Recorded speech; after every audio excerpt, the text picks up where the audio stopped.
Most people live their lives in quiet desperation. And then there's Unnatural Vegan. Hey everybody, this is Gary, the High Fruit Carburetor, and it looks like I have yet another exclusive video. When I found out about this, I did a search to see if anyone else has covered it, and I could not find anything. With my new channel, I'll be getting back to the basics of veganism, and not just the basics like food, animals, environment, diet, and weight loss, but how to actually live well and be happy as a vegan, so you won't become an ex-vegan like Unnatural Vegan would have you do. So the other day, I thought to go to Unnatural Vegan's channel to see what kind of BS she's talking about, and I was surprised. She's not talking about any BS or anything at all. She hasn't made a video in 1 month. So I did what anyone would do when a vegan is not around for a long period of time. I went to check her social media to see if she's still alive. One humanoid escaped me, one android on the run. Yep, she's alive. And she's trying to get us to think that she's cool with hair loss. Now that's real hard to believe. And she's been gone for a month. So there's a good chance this has something to do with that. And I like the way she has put the responsibility onto pregnancy in a way where most people won't even question it. I think more expansive than that. Unlike most people, I actually question everything now, and I have the proper tools to do it effectively. With pregnancy and childbirth, sure, if she says so, hair loss happens to a lot of women after childbirth. But things are never that simple. There's always more to it than that. The first thing to question here is why pregnancy would cause hair loss.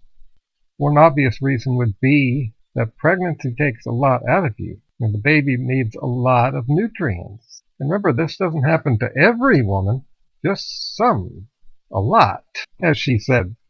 Now, with Unnatural Vegan's accurate understanding of nutrition, superior to that of all other vegan YouTubers, her cyber tank should be filled with so much fuel as to virtually be bursting to bits. So why is she one of the ones losing her hair? Memory banks unloading, lights breaking through bits. Unit 1's in trouble and it's scared out of its wits. Hair loss is one of the big signs of malnutrition. But, my protein. Well, like I tried to tell the Unnatural one a while back, even us fruitarian type get enough protein. I'm going to get into some science and references now, just using the things I have laying around from 1985. And I always got the impression that Harvey Diamond was a doctor, but it's even better than that. He's not a doctor. 20 pages on protein. First sentence. Probably the most frequently asked question in the area of diet, health, and weight loss is, where do you get your protein? 1985. Some things never change. How much protein do we need? Official guidelines recommend 10%. Now you might be saying, 10% is double 5%. Well, keep watching. Keep reading. We don't need as much protein as we've been educated to believe we need. Official guidelines are vague because they recommend between 10 and 35%. The meat and dairy industries are very powerful and rich and influential and have influenced our society and our science. Many official groups, including the World Health Organization, where have we heard that before? The World Health Organization. The World Health Organization. And a footnote. The U.S. National Academics Institute of Medicine, footnote.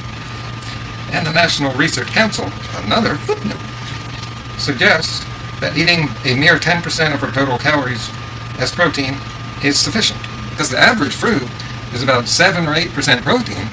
On to the next section, which is 10% protein includes a wide safety margin. The organizations that set these guidelines build into their numbers a margin of safety that increases the recommendations substantially, often nearly double. The 1989 RDA for protein is 0.8 grams per kilogram a day. So she's got to be getting more than enough. Therefore, it's probably not protein causing her balding. Maybe it's some of those nutrients that are not found in abundance in beans or grains or other cooked foods. Maybe it's nutrients that are found in the foods that most women are not eating enough of.